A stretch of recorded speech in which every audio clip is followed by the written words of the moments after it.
Então, boa tarde, oficial. Boas-vindas a mais um Link Convida. E primeiro, só para a gente colocar, né, todo mundo na mesma página, a gente tem falado muito, né, existe esse movimento, um conjunto de práticas no mundo chamado de ESG, ou em português, ASG, Ambiental, Social e Governança.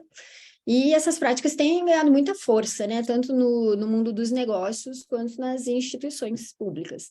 Então, no episódio de hoje, a gente vai pegar esse gancho e também as comemorações do Dia da Mãe Terra, que foi sábado passado, para a gente ter esse bate-papo aqui. Então, hoje a gente recebe e eu apresento os nossos convidados do Link Convida, episódio número 23. Meu nome é Márcia Dietz, eu sou gestora do Laboratório de Inovação da Justiça Federal do Paraná. O doutor Vicente Ataíde, ele é juiz júnior, juiz federal, doutor em Direito, professor da Universidade Federal do Paraná, onde, além de pesquisador, ele ensina sobre direito animal desde a graduação até o doutorado. É isso, né, doutor? Muito obrigada por ter aceito nosso chamado aqui, nosso convite. E a Camila Menezes, ela é servidora da casa também, e além de servidora, ela é consultora de imagem e ensina as pessoas a transformar o consumo em consciência, né? Como a gente transforma a moda, né, para sair da superfície. E bem-vinda e bem-vindo, doutora Giovana, passo a palavra aí para você. Oi, Vicente, oi, Camila, oi, Márcia, bem-vindos e bem-vindas todos e todas. Um tema instigante, mesmo porque a gente confunde muito inovação com novidade. E o ser humano, ele gosta de uma novidade, né? Quem que não gosta de um celular novo? Quem que não gosta de uma roupa nova? Quem que não gosta de de um computador novo? E até mesmo nessa proposta, né, que a Márcia falou de ESG, o que a gente pode fazer para ser mais sustentável, a gente, dentro do laboratório, a gente tem a consciência de que a gente não pode ignorar a tecnologia, a gente não pode ignorar as novidades, digamos assim, mas elas têm que ter um propósito. Elas têm que ter um impacto ambiental, têm que ser necessárias, elas não pode ser novidade só por ser novidade, né? E aqui a gente traz o conceito também, aquele conceito de obsolescência programada, né? Que hoje um celular ele é feito para durar, sei lá, 1, 2 anos. Uma roupa, ela não é mais feita para durar toda a vida. Ela é feita para durar ali 6 meses, até a próxima moda, digamos assim. E eu pergunto para você, Vicente, pergunto para você, Camila, tem alguma coisa dentro do nosso ambiente de inovação, sobretudo dentro do judiciário, que a gente possa dar um empurrãozinho, que a gente chama dentro do ambiente de inovação, um nudge, para posições mais sustentáveis, não apenas da instituição, mas dos próprios componentes, né, servidores, magistrados, público interno, público externo? Com vocês. Eu passo a bola para a Camila começar, que ela é especialista. Vamos começar, então. Eu parto do princípio que a questão de moda, quando a gente pensa em moda, a gente geralmente associa a tendência. Mas a moda é tudo aquilo que a gente escolhe vestir ou usar no nosso corpo para a gente sair de casa, né? Então, todos os dias a gente faz escolhas referentes a tudo aquilo que a gente veste. Então, partindo desse princípio, e que é algo que faz parte, então, do nosso consumo obrigatório, já que ninguém anda pelado pela rua, então somos obrigados a escolher as nossas roupas, e isso já gera um impacto muito grande no meio ambiente, tendo em vista que tudo aquilo que a gente usa, né, do têxtil, ele vem da natureza. Então, se a gente escolhe usar o algodão, ele é planta.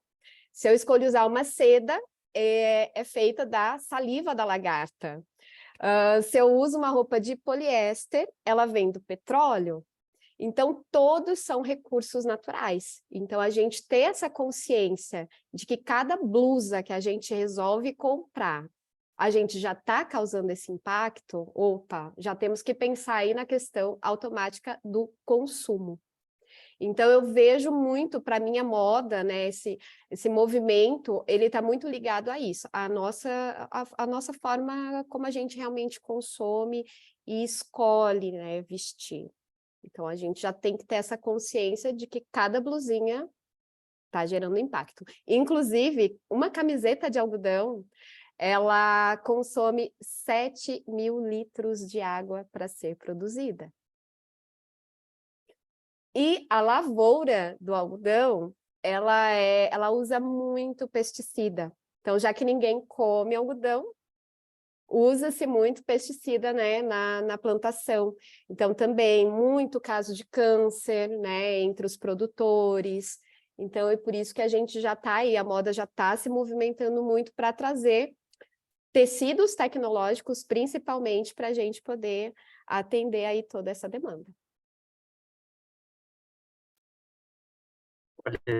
Muito interessante, Camila. Eu acho, inicialmente, Márcia, eu gostaria de agradecer o convite de participar dessa reunião, desse bate-papo, parabenizar a direção do foro por esse laboratório, por essa perspectiva realmente de vanguarda, né, em termos de gestão judiciária, né? É algo que a gente até ouve bastante, né, na atividade empresarial, mas ainda é algo relativamente raro no âmbito público, né, no âmbito da administração pública. E como só ia acontecer, né, Giovana, o TRF da 4ª Região sempre está liderando as inovações. O que seria de nós sem o IPROC, né? O que seria de nós sem o melhor processo eletrônico do Brasil? Eu sempre digo que eu não encontro razões para que não seja o único processo eletrônico do Brasil todo, né? Feito por nós mesmos, pelo TI do TRF, sem precisar pagar absolutamente nada.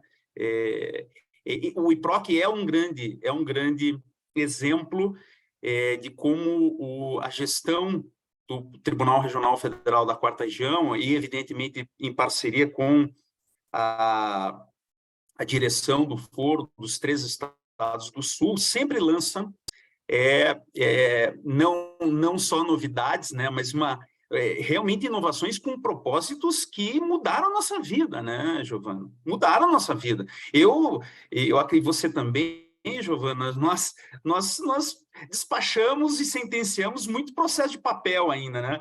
Aí eu estou vendo que, ainda que esteja Cosco, eu estou vendo que a Giovana está no gabinete, né, na Justiça Federal do AU, e eu lembro bem, né, aqueles que a gente colocava ali pilhas e pilhas de processo, costumava colocar assim no balcão atrás, para esperar assinar um por um.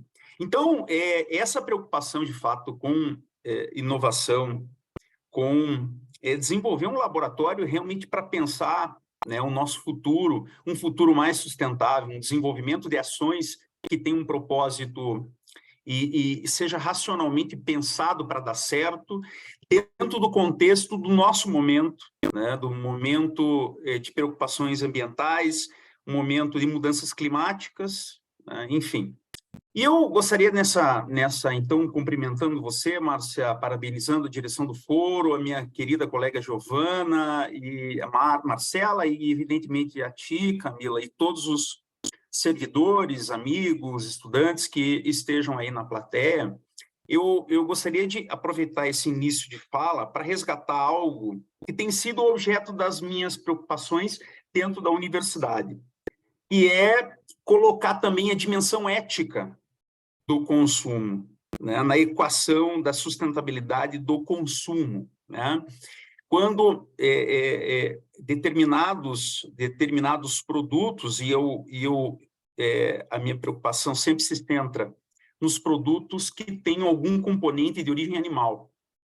Se nós também não temos que colocar na equação dessas nossas preocupações o elemento ético, de saber que diversos produtos são obtidos, o processo produtivo envolve sofrimento animal, né? E às vezes um sofrimento realmente atroz, crueldade, eu diria, né?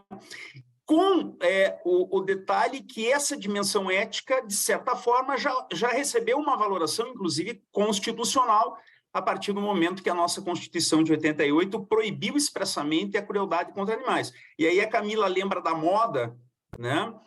E nós temos todos os anos o Carnaval no Rio de Janeiro, por exemplo, que ainda utiliza plumas e peles e penas de origem, evidentemente de origem animal, não são sintéticas, apesar de algumas iniciativas já no sentido de substituição por penas e plumas sintéticas, mas ainda há uma utilização maciça de produtos de origem animal.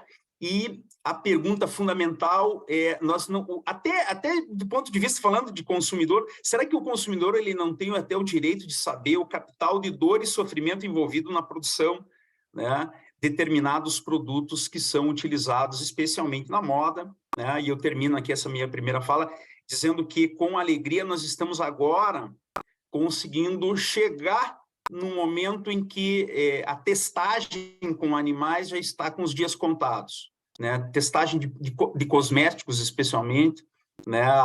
Os projetos de lei no Congresso e muitas iniciativas judiciais, inclusive, estão bem avançadas para abolir de vez a testagem de cosméticos utilizando animais como coelhos, por exemplo, né? Então, a minha participação inicial é essa questão sobre a dimensão ética da sustentabilidade. Não é apenas a questão, me parece que não é apenas a questão envolvendo propriamente o equilíbrio ecológico somente, aquilo que é essencial para a continuidade da vida, mas também o preço em termos de dor e sofrimento na produção que está incluída no nosso consumo. Que tal, Camila? Perfeito, eu acho que é bem nessa linha, doutor. Como o doutor até já citou, produtos de beleza, então também da nossa própria higiene, do dia a dia, a gente não pode fugir disso. Eles estão repletos de crueldade animal. Muitas marcas ainda utilizam os testes, utilizam também ingredientes de origem animal. Então, e como está sendo produzido tudo isso? Então, é uma pergunta que a gente, como consumidor, tem que fazer e a gente tem o direito de saber, não é mesmo? Até pensando em tecidos também que a gente utiliza, a própria seda, né? Um tecido super nobre, que tem muita qualidade. Eu mesma, eu sou apaixonada por seda. A gente compra uma roupa, a gente sabe que ela vai durar ali muitos anos. Então, tem esse viés da sustentabilidade, sim, porque é uma roupa que vai durar. Por outro lado, o próprio processo de extração do fio da seda, ele é um processo que já vem aí envolvido, né, com uma crueldade, uma certa crueldade mesmo com o bichinho da seda, né, que ele é colocado, fervido, né, para ser retirado aquele casulo de uma forma que esse fio tenha, né, ele seja mais longo, que ele seja com uma fibra de mais qualidade. A extração depende dessa fervura, então o bichinho está ali, ele acaba morrendo, né? Aí as marcas que produzem essa seda ecologicamente correta, e tem algumas iniciativas no Brasil, esse tecido chega muito mais caro para o consumidor. Então, assim, a gente já está tendo alternativas, mas, infelizmente, eu vejo uma certa dificuldade em como esse produto chega ao consumidor. Então, muitas pessoas, até que já têm essa consciência, acaba não se encaixando, né, efetivamente dentro do orçamento. É uma dificuldade que nós temos aí. Camila, então pegando aí, né, a gente tem visto, fiz um trabalho com o Sebrae esses tempos aí, e né, da facilitação, e a gente vai aprendendo, então, das tendências, né, e uma das tendências de indústria, de mercado de varejo e tudo mais, e como isso também pode se conectar com o serviço público, né, o conceito de comércio e daí da moda circular, né? Porque não é só a reciclagem, mas também a circularidade, né? Então, a Giovana até tinha uma história aí sobre isso, da estagiária Não, dela. gente, é minha ex-estagiária. Descobri que saiu do direito e é dona de uma das maiores empresas de comércio circular. E hoje ela é sócia do dono da Arezzo, É fazendo a isso. Troque, A é a Troque, a Troque, Luana, claro, Luana maravilhosa. a Luana foi estagiária aqui da Vara e Eu largou o compro e vendo direito. lá. Largou o direito e provavelmente está muito melhor do que qualquer um de nós, assim. Mas aproveitando que a Márcia falou, Camila e Vicente, como que a gente consegue incentivar isso de uma forma... Nós, no serviço público, a gente consegue incentivar, porque nem a gente sabe que é uma prática comum de quem tem muita criança em casa, passar uma roupa de um para o outro. Na escolinha dos meus filhos, a uniforme passa para a filha mais nova, daí passa para o irmãozinho, vai passando e aquilo não se acaba. A gente tem um incentivo da Troque, de outros locais que fazem esse tipo de troca. Eu lembro, a minha cunhada mora fora do Brasil, ela só compra as roupas dela em brechó.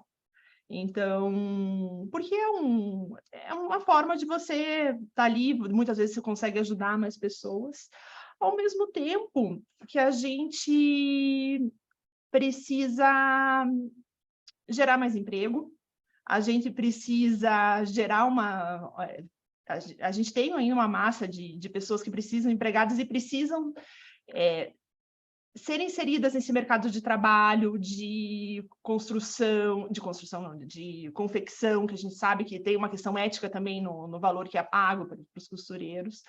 E eu sei que tá tudo embolado na cabeça que eu estou falando, mas assim, de um lado a gente tem a necessidade de dar mais sustentabilidade, dar mais uma coerência, fazer essa moda circular, e do outro a gente tem essa necessidade de criar emprego, de fazer com que mais pessoas produzam.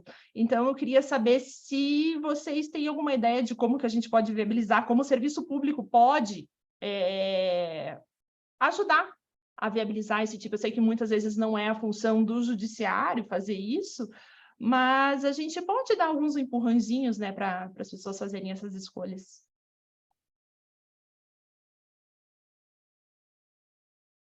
Tá, agora ficou o silêncio. Essa é uma pergunta de... Giovana, é que você tem que ver que a gente fica se colocando dentro do ambiente judiciário, né? E a gente, aqui na Quarta Região, a gente avançou tanto, né? Só a eliminação do papel, né? O quanto isso já contribuiu e até a nossa ergonomia, os nossos corredores, os nossos prédios, né? Você não vê mais, assim, mudou drasticamente, o próprio processo eletrônico mudou muito as nossas rotinas, né? E mesmo que recentemente a pandemia tenha acelerado isso, o teletrabalho também gerou um outro impacto ambiental bastante significativo, porque não precisa ter gente se locomovendo, não precisa ter gente ocupando outros espaços que não precisariam ser ocupados, enfim. É muito diferente a nossa realidade da Justiça Federal, da Quarta Região, em relação aqui mesmo em Curitiba, a Justiça do Estado do Paraná. Você vê uma outra, parece que é um outro mundo, não é o mesmo Poder Judiciário, né? Então, às vezes fica um pouquinho, a gente tem muito exemplo a dar, eu tenho certeza disso, mas assim, quando a gente pensa nesses casos específicos, né, Camila, puxa vida, em relação à moda e a produtos de consumo, né, eu sempre falo para a Márcia e para o pessoal sempre da administração, olha, uma das inovações é garantir sempre coquetéis veganos nos coffee breaks e das atividades patrocinadas ou realizadas pela Justiça Federal. Porque pode parecer uma coisa assim, como assim não vai ter carne, não vai ter presunto, mas se nós formos avaliar o custo ambiental envolvido na produção desses produtos, e não apenas ambiental, mas de saúde pública, a gente colocar presunto, embutido, linguiça dentro do que você vai servir, fritura, né? Porque a gente compra ali, faz produtos, entrega, né? É até muito bonito, muito refrigerante, né? Coisas que, se a gente for pensar, de fato, em termos de saúde pública, em termos de sustentabilidade, né? E aí, conectando, Giovana, com a questão econômica, as empresas que fornecem coffee break vegano estão agora recebendo está havendo um boom de abertura de empresas. Eu mesmo fiz alguns coquetéis veganos na Universidade Federal do Paraná, em lançamento de livro, abertura de congresso, etc., e empresas que nem sabia que existiam ali. E Giovana, o interessante é assim, não são aquelas empresas vinculadas a grandes empresas, né? São aquelas empresas, às vezes, que começaram em famílias, no bairro, na comunidade, vale dizer, há uma circulação econômica bem interessante e o valor agregado ali, né, desses produtos é bem interessante em termos de sustentabilidade, né? Eu acho que esse é um ponto, talvez, que pudesse ser pensado, né? E até eu diria, até uma imagem diferenciada da própria justiça nesse aspecto, mostrando cada vez mais a preocupação do judiciário com a utilização e fornecimento de produtos realmente sustentáveis. E as próprias atitudes, né, Vicente? Desculpa, Camila, eu te cortei, mas a questão do teletrabalho, né? A gente tinha o teletrabalho virou compulsório, obrigatório, e daí, de uma hora para outra, teve aquelas reduções de percentuais. Será que foi feito algum inventário da emissão de carbono? Será que para tomar esse tipo de atitude? Porque muitas das vezes eu vejo, e pode ser que a gente tenha um PLS, aí a gente sabe que tem toda uma diretriz a ser tomada, mas muitas das vezes a gente vê que a administração tem algumas atitudes de administrador, digamos assim, volta todo mundo, e aqui não estou fazendo nenhuma crítica, nenhum juízo do valor, é só um fato, mas a gente não sabe qual o impacto ambiental disso, né? E eu acho que dar transparência a isso é salutar para todo mundo, né? Até mesmo o coffee break. Existe a necessidade sempre de você ter um coffee break lá com trocentas opções? Será que não basta, sei lá, uma pipoca, alguma coisa assim? Será que é necessário? Então, a gente repensar isso, né? Talvez isso seja também uma função do Laboratório de Inovação e da nossa capacitação, a todo momento trazer as pessoas para essa reflexão. E o cerimonial também. Geralmente, fechando só ali, e geralmente as empresas que eu vi fornecendo comida e vegana, eles já também trazem os recipientes.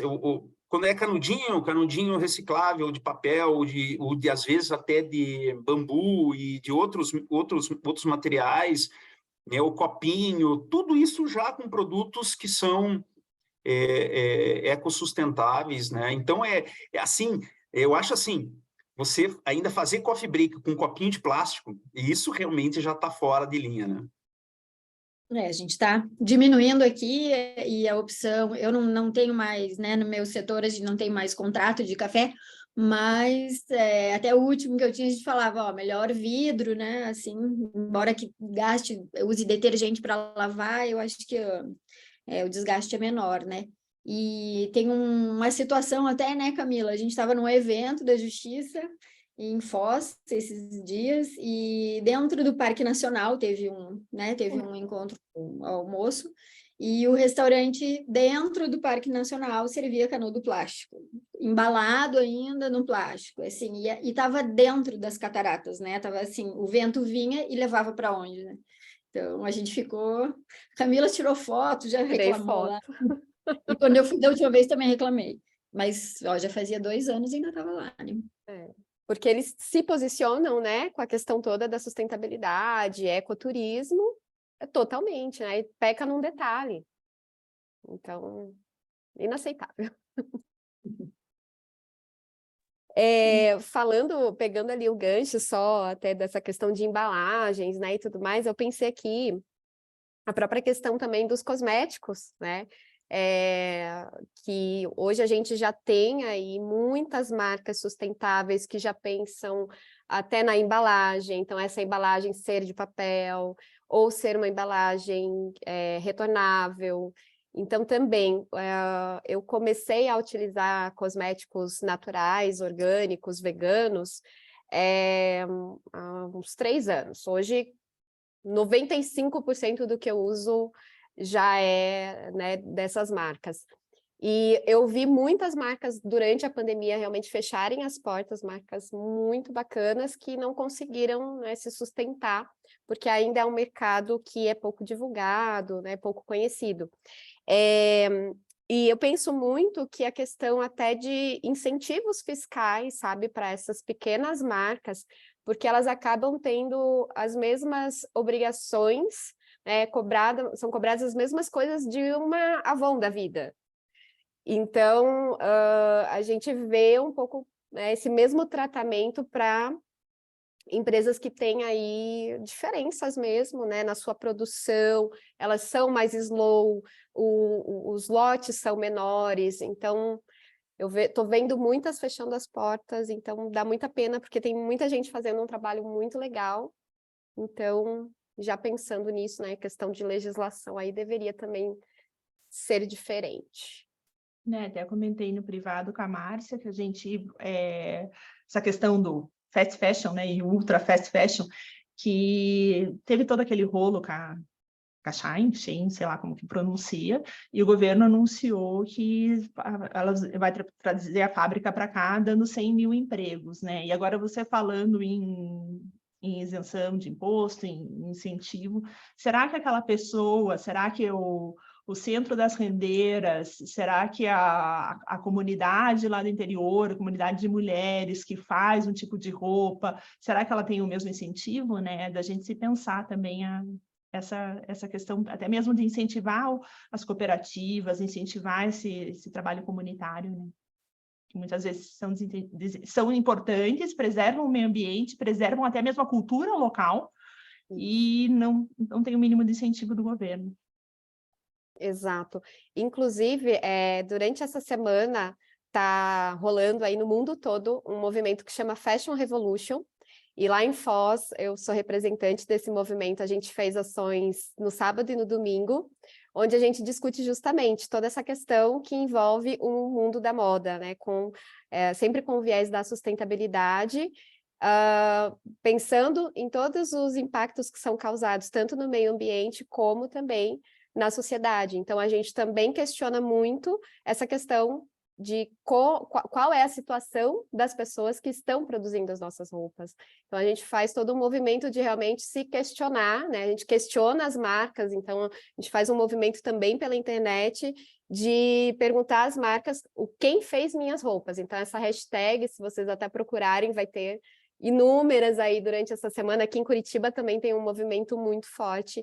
Então, a gente pensa em tudo isso, porque a gente sabe também, olhando por esse viés, que tem também muito trabalho escravo ainda aí no mundo da moda, né? E aí, justamente na Semana Mundial, onde a gente está fazendo esse barulho, por melhores condições de trabalho, vem a notícia da Shein, que a gente ficou assim, apavorado.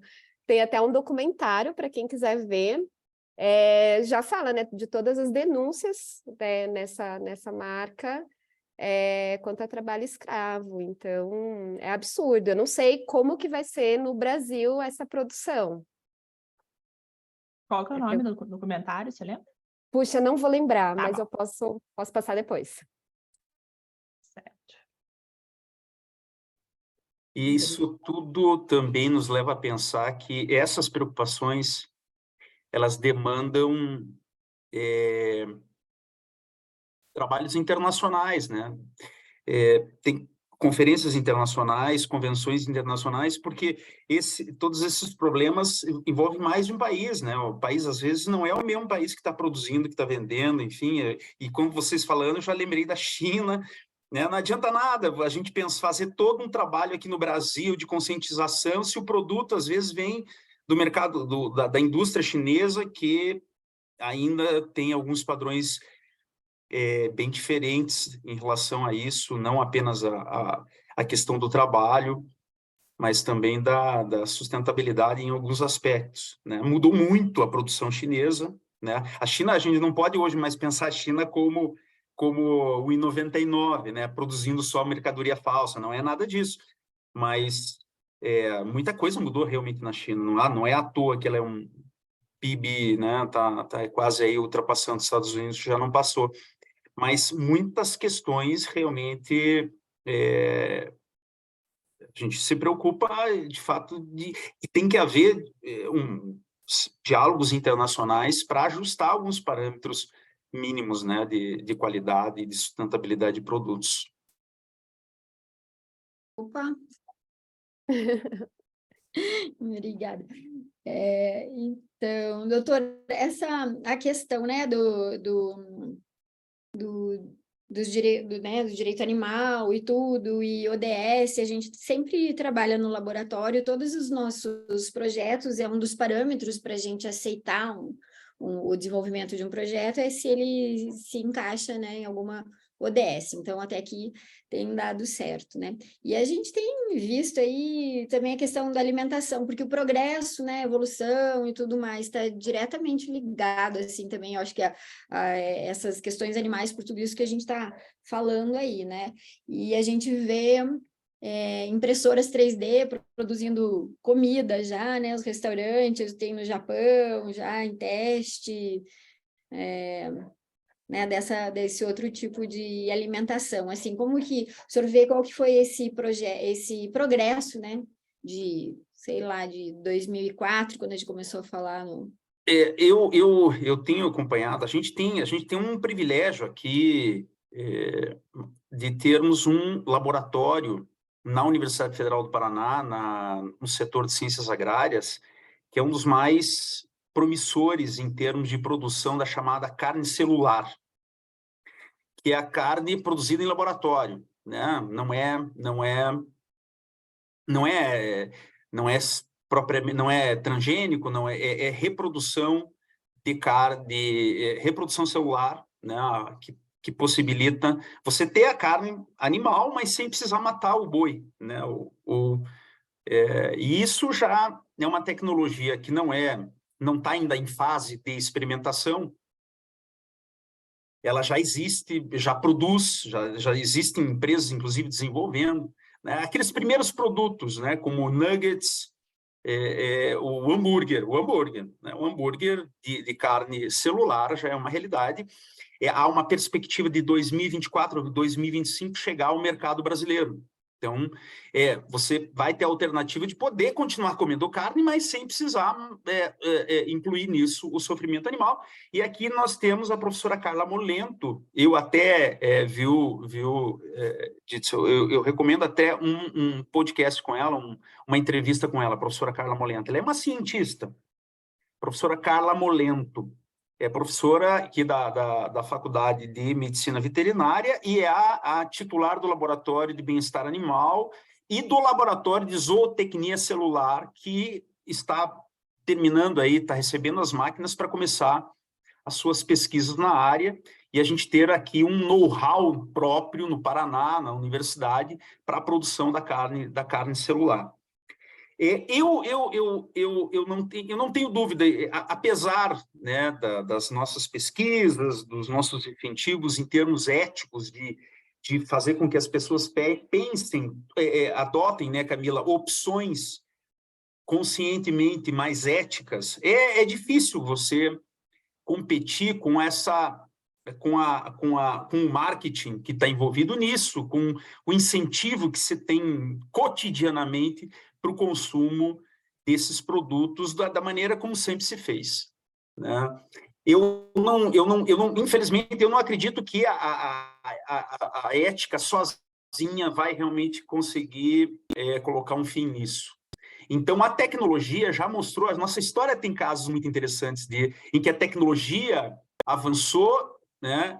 E aí houve a substituição do animal, ou dos produtos de origem animal. Eu lembro, por exemplo, os registros históricos do século XIX, em que toda a iluminação das cidades, das casas, etc., era feita com base no óleo de baleia. Então, a caça-baleia no mundo todo, se não fosse a caça-baleia, não teria o livro do Melville, Moby Dick, por exemplo, ele descreve totalmente essa indústria, né? Era tudo era movido com óleo de baleia. Então, imagine quantos milhares de baleias, de cachalotes especialmente, eram mortos, caçados, né? Uma indústria, até que em Santa Catarina, né? Você vai até hoje, você vê os museus lá de caça-baleia. E foi exatamente a luz elétrica que né, essa nova tecnologia, que se não aboliu a caça à baleia, né, o Japão infelizmente retornou aí agora recentemente a caça à baleia, mas permitiu inclusive a recuperação de muitos grupos, de muitas espécies de baleia. E no século XX, né, o transporte que era todo feito, 19 e 20, todo feito à base de cavalo, né, e os cavalos emporcalhavam em cidades. Nova York era insuportavelmente, não dava para aguentar Nova York de tanto cocô de cavalo que tinha nas ruas. Isso, a atração animal não acabou, mas ela reduziu a patamares completamente diferentes quando veio o automóvel, né? A pecuária é o mesmo problema, gente. A pecuária, ela envolve números astronômicos. Apenas frangos no Brasil é 1,5 bilhão por ano, né? Só no Brasil, né? Vacas e porcos, né? São números na casa de milhões, e isso tudo com uma direta afetação de camada de ozônio, pelos gases emitidos, problemas relativos à saúde, ao meio ambiente, que são conhecidos, não é nada especulação, né? A ponto do próprio Bill Gates, quando escreveu, ele tem uma preocupação aí, tem revelado uma preocupação com o problema climático, escreveu um livro recentemente aí falando, exatamente destacando que 20%, quase 20% dos gases de efeito estufa vem da pecuária, né? Especialmente bovinos e suínos, né? Sem falar de contaminação de mananciais, de rios, etc., por essa atividade. Ora, eu gostaria, como vegano, poder dizer assim, não, as pessoas vão parar de comer carne, vão parar de consumir esses produtos, porque não são coniventes com o sofrimento animal, né? Esses animais sofrem horrores, são atrozes, né? E não é só no momento do abate, é na própria manutenção desses animais. Mas a tecnologia está vindo exatamente nesse caminho. Eu acho que a zootecnia celular, a carne produzida em laboratório, vai dar essa resposta. E alguém falou da impressora 3D, e de fato a impressora 3D ainda vai dar o shape, né? Vai fazer as linhas de frango ali, né? Para quem precisa ainda, vai poder comer as linhas de frango com proteína animal, né? Então, acho que é a próxima revolução tecnológica nesse sentido, é essa substituição. Eu não acredito também, eu não sou tão otimista de achar que vai acabar, né, a produção da carne em si, mas a ideia agora é você conseguir trazer para patamares realmente sustentáveis a utilização. E me permita só mais uma observação, porque esse é um tema que me empolga e que tem muita coisa que teria. Quando a gente pensa no agronegócio, na produção agrícola, a gente pensa assim, não, é importante porque eles estão produzindo comida. Mas, na verdade, a maior parte da produção agrícola é para fazer ração para boi e para outros animais.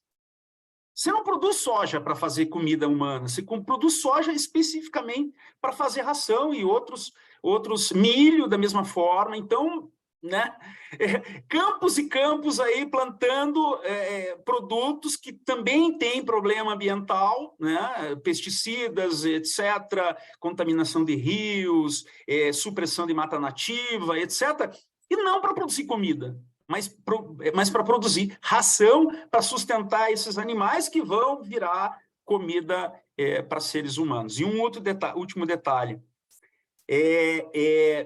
ciência da nutrição, né, hoje está avançada a ponto de demonstrar categoricamente que uma alimentação vegetariana sem produtos de origem animal é, claro, né, equilibrada com todos os nutrientes necessários, com todos os alimentos que são necessários, ela é aplicável, inclusive, para crianças, né? Não há necessidade, a ponto da Associação Dietética Americana ter um documento internacional apontando, inclusive, as vantagens de uma alimentação baseada tão somente em vegetais. Então, não tem nem o dado de dizer assim, não, mas se nós não comermos carne ou produtos de origem animal, a saúde humana estará comprometida. Nem esse argumento sustenta ainda essa maneira de consumir. É isso. Desculpem aí me alongar. Imagina. É Perfeito. ótimo, ótimo a gente pensar nisso, né? Nessa questão mesmo dos animais, né? O sofrimento, e a gente vê que a gente não precisa mesmo, né? Tem um outro documentário, né, na Netflix que fala justamente sobre isso. Doutor, lembra o nome?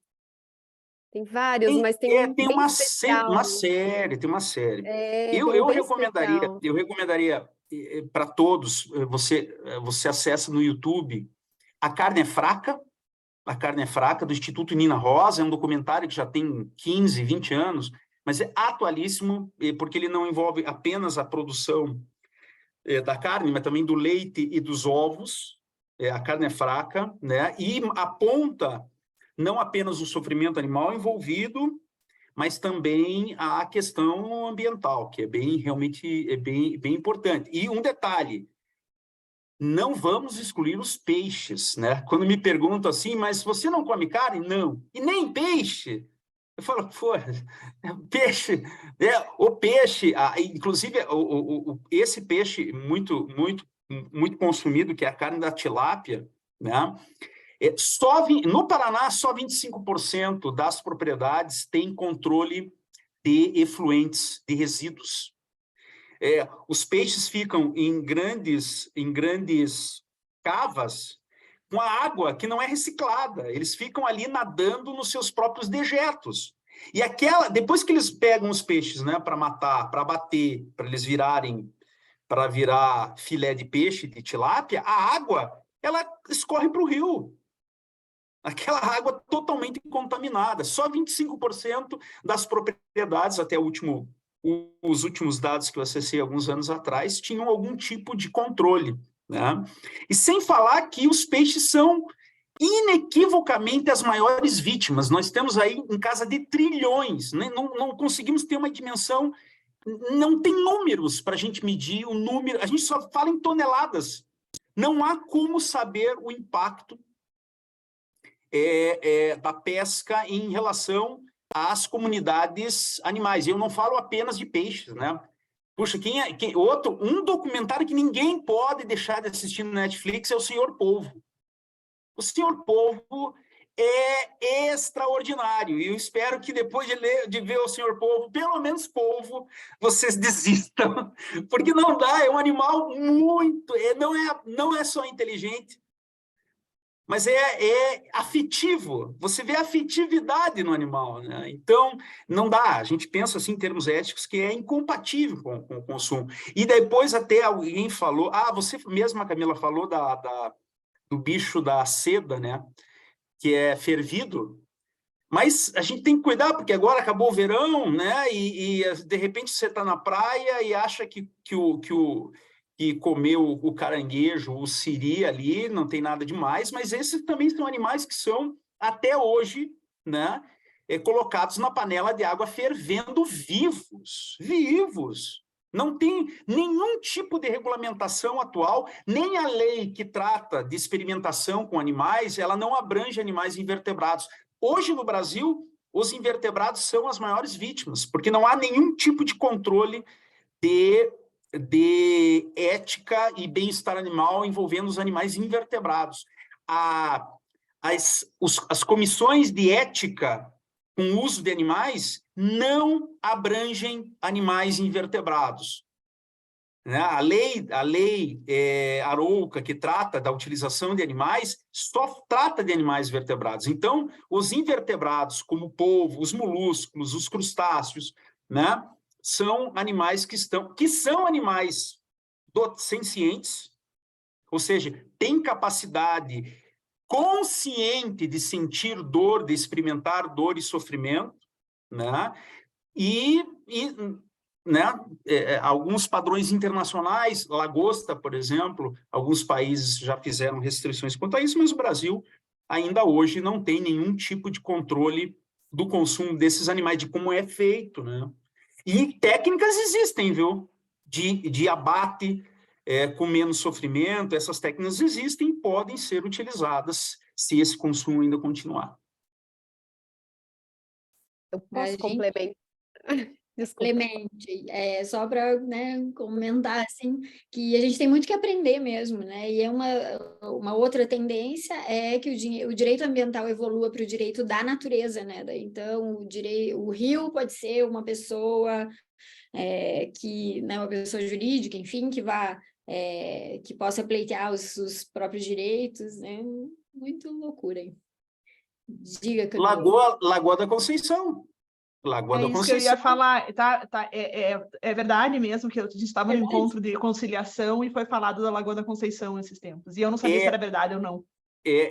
Claro, ela não está assim colocada no processo, é da Justiça Federal, ela não está colocada no processo assim como a Lagoa da Conceição é sujeito de direito, não é com a mesma configuração que a gente faz para os animais, mas a forma de gerenciamento do processo, ela está considerando a Lagoa da Conceição como titular de direitos da natureza. É o exemplo mais importante. E, ao meu ver, é mais importante, inclusive, que as tentativas que foram feitas em outros estados, como o Rio Doce, na época Das represas, né? Então, isso está avançando bastante. Nós temos aí constituições o constitucionalismo latino-americano está possibilitando isso. Equador, Bolívia, tem experiências constitucionais bem interessantes. E no Brasil nós temos autores, juristas que são extraordinários, né? O professor Ingo Sarli, o Thiago Fencer-Seifer, trabalham bastante essa temática dos direitos da natureza, né? Também possibilitando um alargamento não apenas dos organismos vivos, né? Mas também dos elementos abióticos da natureza, né? Isso é uma tendência também bastante atual. Para o nosso próprio bem, né? Diga, Camila. Eu queria só complementar a questão ali dos peixes, que o doutor Vicente comentou. A gente tem também um outro agravante aí, que é a contaminação com os microplásticos, que estão, né, os rios, mares contaminados, muitos também por conta do têxtil, a gente também, uma outra coisa que foi descoberta aí há pouco tempo é que as nossas roupas, quando são lavadas, se elas são de fibras sintéticas, principalmente do poliéster, que é feito de plástico, que vem do petróleo, a cada lavagem são liberadas essas micropartículas plásticas que estão contaminando os nossos rios e mares. Os peixes comem essas partículas plásticas e a gente está comendo os peixes. Então, a gente está comendo as nossas próprias roupas, os próprios resíduos, aí, produtos de beleza também, a maioria dos hidratantes feitos, então, com sintéticos, os ingredientes sintéticos, também a cada lavagem, a cada banho, tudo está contaminando. Então, estão sendo feitos aí vários estudos quando fazem ali a autópsia, né, dos peixes, abre a barriga, está cheio de plástico, inclusive estão fazendo em humanos também, os excrementos estão repletos de plástico. Então, é algo que a gente realmente tem que pensar muito aí, porque a nossa saúde realmente está muito comprometida. Então, essa visão a gente tem que ter. Se a gente quer viver mais, se a gente quer viver com qualidade, tem que se alertar, né? A gente tem que conhecer realmente tudo que está acontecendo. Olha, e aí a gente retoma aquilo que você tinha dito antes, da necessidade de uma política pública séria nesse sentido, para fazer um regime tributário diferenciado para os produtos que não têm esses elementos, né? Eu mesmo eu uso aqui, tem detergente e detergente para lavar louça e sabão em pó, né? Para lavar roupa. Já existem até esses produtos veganos que já não utilizam esses produtos, mas eles são mais caros. Esses são realmente mais caros na comparação, e aí você precisa ter uma política pública que incremente, né, os incentivos tributários para que essas indústrias, né, possam vender mais. E você só encontra ainda hoje em determinados supermercados esses produtos, ainda não ganhou a maioria, os grandes supermercados assim, oferecendo esses produtos também de limpeza sem esse plástico todo, né? Será que a gente caminha, né? O minimalismo já é uma tendência, né? E acho que minimalismo, inclusive, né? No comer, no vestir. E quando a gente assistia filmes de ficção científica, né?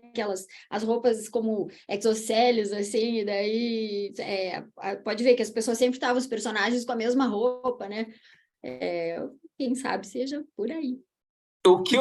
A minha última surpresa, né, em relação a produtos veganos foi quando eu participei do VegFest, que é o maior encontro de produtos, é o maior encontro de veganos e vegetarianos, e é uma grande feira de produtos veganos e vegetarianos, que é patrocinado pela Sociedade Vegetariana Brasileira, cujo presidente, que é o Ricardo Laurino, mora aqui em Curitiba. Outro cara interessante e imprescindível, eu diria. O Ricardo Laurino da SVB, trazer aqui para falar. Ele deveria estar aqui no meu lugar, aliás. O Ricardo Laurino e tem um conhecimento exuberante em relação a tudo isso. E lá eu fui saber que existem vinhos veganos, Giovana Maier. Eu nem sabia, eu falei, mas espera aí, quer dizer que vinho pode não ser vegano? E, de fato, eu fui uma coisa que, de fato, eu não sabia, me explicaram lá, que algumas vinícolas, produtores de vinhos, especialmente os portugueses, utilizam aproximada. A informação que eu vou dar agora é aproximada. Pode ter alguma imprecisão técnica, mas é um tipo de clara de ovo para fechar para tapar direitinho os tonéis de carvalho. E aí, isso eventualmente pode chegar no vinho mesmo, né? Então, eu vi até rótulos de vinhos portugueses escrito atrás. Se você tem algum tipo de intolerância ao ovo, este vinho pode ter ovo, né? Há a possibilidade de ter resquícios de ovo em função desse manuseio dos tonéis. E aí, acho que não tem problema citar uma marca aqui, né? Que foi o que eu vi lá no VegFest, que foi a Miolo, que a Miolo agora tem o selo atrás, selo vegano, né? Porque, de fato, ela aboliu também esse tipo de prática, e aí até o vinho a gente corre, o cara diz que é vegano, mas está tomando vinho não vegano. Você veja que difícil, né, a gente se controlar, né, Camila? Acho que já está se encaminhando para o fim, são quase 5 horas, e ficaria aqui o resto da tarde inteira conversando com vocês. Acho que é um assunto muito, muito instigante. Eu não era usuária de produto de beleza vegano, até as minhas filhas começarem a ter uma certa idade que menina gosta de se maquiar, o Vicente tinha criança, agora já devem estar moças, tuas filhas, né, Vicente? Mas as meninas gostam de se maquiar, não sei o quê, e eu comecei a ver a composição dos produtos e vi que os produtos veganos geralmente são adequados para criança, para pré-adolescente, e tem toda a questão da puberdade precoce e tal. Então, de vez em quando, a gente tem algum incentivo à questão eu ainda tenho que aprender muito sobre a questão até mesmo da ética animal, da questão da dor animal, mas de vez em quando a gente pegar um outro gatilho para convencer as pessoas que o produto vegano é mais seguro, não tem essa questão dos disruptores endócrinos que eles falam, né? Eu acho que pode ser uma saída. E pegando também o gancho da Camila no começo da fala dela, né, que acho que todo o momento que a gente sai de casa implica numa escolha. E a todo momento a gente está fazendo escolhas, tanto de roupa, tanto de consumo, tanto de trocar celular. Nós, quando estamos na função de gestão, estamos fazendo escolhas para gerir a nossa vara, para gerir a nossa unidade, para gerir nossos processos. Então, a gente pensar sempre que a gente tem uma alternativa mais sustentável, né, que pode agredir menos o meio ambiente, e sempre procurar fazer esse tipo de escolha, né? Não sei se vocês querem concluir com alguma coisa, Márcia, Vicente, Camila. Eu gostaria de fechar agradecendo mais uma vez, Giovana, o convite, a oportunidade de participar com esse pessoal tão qualificado, tão bom. E todas essas oportunidades, na verdade, a gente sempre está fazendo aquele aprendizado mútuo, né? Isso que é legal, porque a gente sempre ganha, né? com esse tipo de encontro. Eu termino, além de agradecer, fazendo 2 recomendações finais. Uma é um livro que mudou, para mim, assim, pessoalmente, mudou a minha vida, né? O meu processo de veganização começou com a leitura do livro do Peter Singer, A Libertação Animal, que está completando, ano que está prestes a completar 50 anos da sua primeira publicação, e o próprio Peter Singer, que eu tive a honra de entrevistá-lo ano passado, ele está fazendo uma série de conferências sobre esse livro e atualizando a sua perspectiva, mas é um livro extraordinário, Libertação Animal, do Peter Singer, que eu recomendo a todos e todas, porque, de fato, ele nos leva a pensar a ética animal de uma dimensão realmente mais legal, mais apropriada. E me colocar à disposição também da direção do foro, essas questões envolvendo, né, até para, quem sabe, já os nossos próximos encontros com coquetéis veganos, eu acho que vai ser mais um selo de inovação que o tribunal, e quem sabe o tribunal, a partir da direção do foro do Paraná, né, pode deixar registrado isso, independentemente das pessoas serem veganas, independentemente das pessoas acharem que isso é importante ou não, esse é um passo importante para dizer assim, não, nós estamos conscientes do problema e estamos adotando mais uma providência importante dentro dessa equação. Então, fico muito agradecido pelo convite, sempre à disposição para outros bate-papos. Valeu? Obrigado. Muito obrigada, doutor, pelo seu tempo, e é bem isso, a gente refletir e pensar, independente das convicções, né, uma forma melhor de fazer as coisas, e é nisso que o Laboratório de Inovação trabalha. Obrigada mesmo. Camila, amiga. Obrigada mais uma vez pela oportunidade, até de estar falando um pouquinho do meu lado B, né, aqui nesse espaço. Então, obrigada mesmo, estou muito honrada de estar aqui com vocês. E eu acredito que, assim, muito a gente não pode pensar que a responsabilidade toda tem que cair para nós, consumidores, né? Eu acredito que sim, tem que ter muita política pública aí, como a gente falou, de incentivos, a própria logística reversa também, que ainda não tem essa cobrança, né? Eles são um ponto mais forte. Mas eu acredito que a gente, como consumidor, cada vez que a gente toma mais conhecimento, a gente pode estar fazendo essas pequenas escolhas do dia a dia, e muitas vezes elas não saem mais caras também, né? A gente deu alguns exemplos, algumas coisas realmente a gente tem que investir um pouquinho mais, mas muitas delas estão ali muito acessíveis. Então, a gente que tem essa capacidade de realmente começar a introduzir esses pequenos hábitos para a gente realmente fazer um mundo melhor aí no nosso dia a dia, né? E eu acho que a questão com o futuro é muito isso, é a gente cuidar do que a gente tem agora, a geração que a gente, né, vive agora, para a gente garantir esse mundo melhor para as futuras gerações que virão. Obrigada. Desculpe, você me lembrou uma coisa, Camila, você falou de pequenos atos, né? Por que não, né, todos nós aqui, ainda quem não é vegano, instituiu o Segunda-feira Sem Carne. Segunda sem carne. É uma das iniciativas internacionais, né, da Segunda-feira Sem Carne, e também, se possível, a substituição do ovo de granja pelo ovo de galinha caipira, galinhas fora de gaiolas, que é uma das crueldades mais terríveis aí que possa haver. O ovo de galinha de granja, a produção é terrível, né? 2 sugestões finais aí. Bem facinho, né, da gente mudar. É verdade. Eu coloquei essa frase aqui desse movimento do As Vegan as Possible, né? Fazer essas opções, né? Sempre que possível. É um exercício, é difícil para desapegar, eu confesso. Eu tenho uma dificuldade ainda, mas são pequenas escolhas. Gente, alguma pergunta aqui da plateia? Eu vi que as pessoas estão assim impactadas, porque é um assunto muito diferente para nós, né? Então, e vou aproveitar, então, já que as cabecinhas começam a ferver aqui, até amanhã ainda vai o prazo para a nossa premiação, inscrição de projetos e soluções para o Inspira Lise 4JF, e vamos compilar aí, serão 10 selecionados até sexta-feira. Essas 10 equipes irão para Floripa, a 4ª região inteira, e lá a premiação, vai ter uma premiação de verdade e mais 3 processos, os de mais impacto e viabilidade serão selecionados para serem abraçados pela administração. Então, quem não se inscreveu, por favor, se inscrevam que ainda dá tempo.